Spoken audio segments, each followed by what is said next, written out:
हाय दोस्तों, मैं सलभ जैन आपका स्वागत करता हूं ओरा न्यूज़ के एक फ्रेश एपिसोड में। बांग्लादेश में चरमराया कपड़ा उद्योग, हिंसा ने ले डूबे 4500 करोड़ रुपए, 900 कारखाने बंद। बांग्लादेश के कुल निर्यात की आय में 80% से अधिक हिस्सेदारी कपड़े उद्योग की है।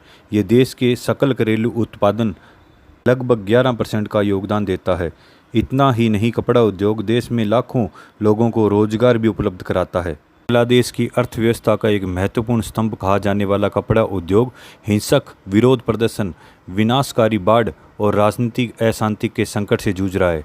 इसके कारण क्षेत्र की वृद्धि और वैश्विक स्तर पर उसकी पहुंच खतरे में आ गई है। बांग्लादेश की कुल निर्यात आय में 80% से अधिक हिस्सेदारी कपड़ा उद्योग की है और यह देश की सकल घरेलू उत्पादन में लगभग 11% का योगदान देता है। इतना ही नहीं, कपड़ा उद्योग देश में लाखों लोगों को रोजगार भी उपलब्ध कराता है। आरक्षण व्यवस्था के खिलाफ व्यापक स्तर पर हुए विरोध प्रदर्शनों के कारण 5 अगस्त से शेख हसीना के प्रधानमंत्री पद से इस्तीफा दे दिया है और देश छोड़कर भारत चली गई हैं। वह फिलहाल भारत में ही हैं। बांग्लादेश में 2 माह तक प्रदर्शन, कर्फ्यू और हिंसा देखी गई।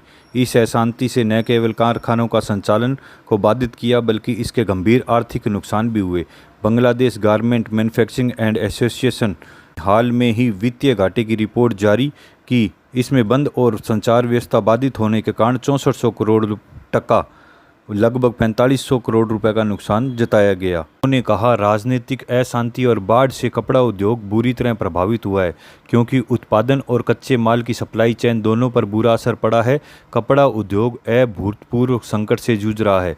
उत्पादन पिछले साल की इस अवधि की तुलना में लगभग 15 से 20% कम है। कई ऑर्डर प्रभावित हुए हैं क्योंकि निवेशक और ऑर्डर लाने वाले निवेशक कतरा रहे हैं। कई छोटी इकाइयां तो बंद हो गई हैं, बड़ी इकाइयों के ठेके पर काम कर रही हैं। 900 कारखाने हुए बंद। बड़े कारखाने तो बच गए लेकिन छोटे और मध्यम स्तर के कारखानों को खामियाजा भुगतना पड़ा है।